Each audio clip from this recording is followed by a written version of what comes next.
આ બ્રિજનો testing report થયો હતો અને એ ટેસ્ટિંગ રિપોર્ટ નેગેટિવ આવ્યો હતો અને એ ટેસ્ટિંગ રિપોર્ટ જાહેર કરવાની માંગણી અમે સૌએ કરી હતી, પરંતુ એ ટેસ્ટિંગ રિપોર્ટ જાહેર ના કરવામાં આવ્યો કારણ કે નેગેટિવ હતો।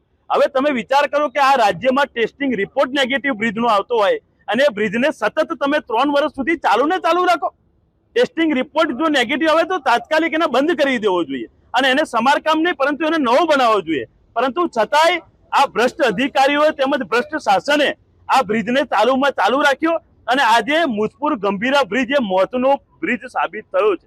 વિચારવાની બાબત છે કે આપણે એક બાજુ પેરિસના રસ્તા બનાવવાની વાતો કરીએ છીએ અને બીજી તરફ ટેસ્ટિંગ રિપોર્ટ નેગેટિવ થયેલા બ્રિજને આપણે 3 વર્ષ સુધી ચલાવીને લોકોના જીવન અદ્ધર તાલ રાખીએ છીએ। આ તો સવારનો સમય હતો, પરંતુ જો સાંજનો સમય હોત અને લોકોની અવર જવર નોકરીઓથી જતા આવતા લોકો બાઇકો પર ખૂબ જ મોટી સંખ્યામાં ત્યાંથી પસાર થાય છે। માં મહીસાગર નદી ખૂબ જ ઊંડી નદી છે।